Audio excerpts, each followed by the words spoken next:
Maria Gaetana Agnesi made significant contributions to mathematics and philosophy by authoring the first book on both integral and differential calculus. She was hired as a professor at the University of Bologna. She was not only a math prodigy, but also a very nice and devout lady who did her share in helping others and maintaining her religion. Maria Gaetana Agnesi was born to an affluent family on May 16, 1718 in Milan, Italy. Pietro Agnesi, her father, was a math professor at the University of Bologna. Pietro Agnesi was ambitious and aspired to elevate his family to the ranks of the Milanese aristocracy. To do this, he married a noblewoman named Anna Fortunata Brivio. Maria, the oldest child in a big family, resigned from public life when her mother died and remained at home to oversee the household. Maria had outstanding brilliance from an early age and was known as a child prodigy. She was fluent in Italian and French before she was 6 years old. By the age of 11, Maria was proficient not only in Italian and French, but also in Latin, German, Greek, Hebrew, and Spanish. Maria earned the moniker Seven-Tongued Orator. She was a clever youngster who contributed to the education of her younger brothers. When she was 9, she astounded some of the most eminent brains of the day by penning an hour-long speech in Latin.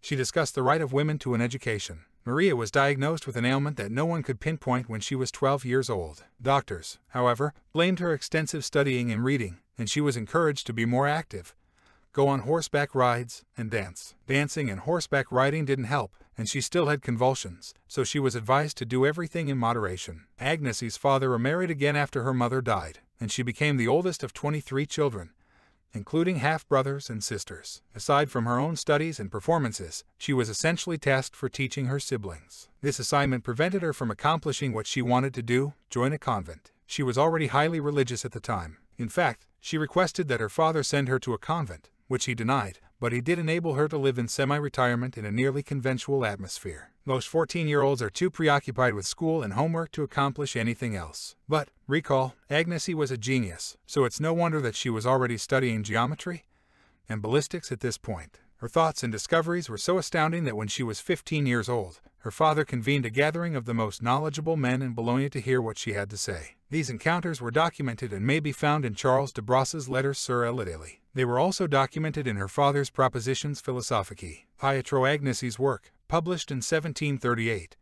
was an account of Maria Gaetana Agnesi's last performance. She defended 190 theses in her final performance. It is worth emphasizing that, despite her brilliance, Agnesi was quite timid and disliked being placed on show or asked to speak in front of a group. Though philosophers thought Agnesi was attractive and her family was one of the richest, she did not appear interested in marrying at a period when most women were. Dirk Jan Struik said that Agnesi was the first significant female mathematician since Hypatia in the 5th century. Ad Instituzione ad uso della Gioventù Italiana, published in Milan in 1748, was Agnesi's most significant book. This 2-volume comprehensive study, which included algebra, analysis, integral and differential calculus, was one of the greatest introductions to Euler's writings. Due to an error in which the Italian term versiera was misunderstood for versicra, her debate on a cubic curve became known as Which of Agnesi. After her father got sick, Pope Benedict XIV appointed Agnesi as professor of mathematics at the University of Bologna in 1750. She also contributed a commentary to Traité analytique des sections coniques du Marquis de l'Hopital.